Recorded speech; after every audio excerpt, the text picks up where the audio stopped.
Umarkila nga kami ng jeep dahil nga yung metal faring na in-order namin hindi na pala maidi-deliver. Tagal na nga namin tong na-order at ngayon pa nga lang namin makukuha. Bago nga kasi magtaasan yung presyo ng materyales, binili na nga namin to. Pwede naman daw kasi yon kahit nga daw hindi pa kukunin. At meron nga din kasi silang minimum order para nga din ma-deliver yung order. Kaya naman nag-compute na din kami ng mga bakal na gagamitin sa gate para nga maisabay na din dito at ma-reach namin yung minimum order. Ang kaso simula pala nung nagtaas yung gas, nagtaas na rin pala sila ng minimum order. Naintindihan naman namin yon dahil truck talaga yung pinandi-deliver nila. Kaya naman etong si Willie bigla ngang na-stress. Hindi niya nga daw alam kung paano pipick upin yung mga bakal dahil mahaba nga daw to. Try nga daw siya sa Lalamove, ang kaso baka nga daw hindi magkasya sa L300. Dalawang araw nga din siyang isip ng isip kung paano nga kukunin to. Kaya naman sabi ko pumara na nga lang kami ng jeep. At baka naman kako pwedeng mapakiusapan na pick upin yung mga bakal. At mukha namang nabunutan na siya ng tinik. Kaya naman kinabukasan bago nga siya pumunta sa bahay, may nakita nga daw siyang mga nakaparadang jeep at sinubukan niya nga pakiusapan. At sabi niya nga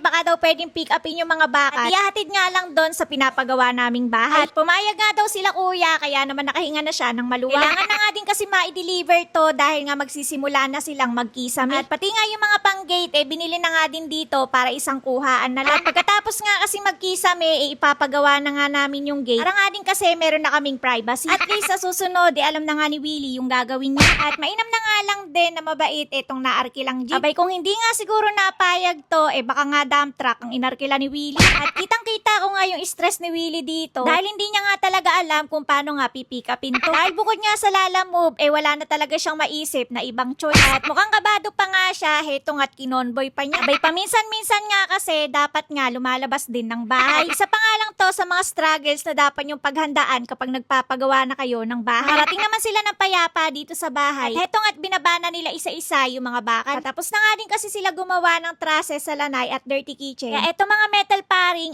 kailangan na ngang maihanda. At mahirap nga din kasi kung kailan lang kailangan saka nga lang kukunin. At danas na danas nga namin yon na nag-aantay sila ng materyales. Kaya ngayon nagtatanong na kami ng mga kailangan at binibili na namin. Sana nga magkasya na lahat to dito sa first floor, second floor at attic. Para nga hindi na nga din kami bibili. At sabi nga sa lahat ng materyales, ito nga lang metal paring ang hindi nga tumaas ang presyo. Abay salamat! At sa dami nga nito, nagtulong-tulong na nga yung aming mga workers para nga ibabato. At naabala na naman sila B. Happy na nga si Willie niyan at nakapag-report na nga siya sa akin na na-deliver na nga yung mga metal paring. Abay nabunutan na ng tinik yarn. Panay nga ang video ni Willie kaya naman napatanong na lang si Kuya kung nagbablog daw ba kami. At kung mapapanood nyo nga po to, maraming salamat sa pagpayag sa Arkila. At kinahaponan naman, natapos na nga yung kantuhan dito sa bintana ng aming ate. May basyada na nga din yan para pag umulan, hindi nga papasok yung tubig. At halos patapos na nga din palitadahan dito sa attic at ito na nga lang yung tinatapos. Medyo hindi nga lang maganda yung pakiramdam ko nito dahil meron na naman nga akong nakain. At puro allergy na naman nga ako. Ito namang poste sa taas, tapos na nga nilang mabuhusan. Finally, natapos na nila yung mga kailangan tapusin dito sa taas. At iyan na nga lang din kasi yung inaantay nung gagawa ng bubong para makapagsimula na sila. Ilang araw din naman daw nila gagawin to at yung gutter nga daw ang uunahin nila. Abay, isang buwan ko na nga tong inaantay mabubungan at ako nga inip na inip na. Abay, minsan nga gusto ko nang magtanim-tanim dito para naman habang nakatambay ako dito may ginagawa ako. Ang kaso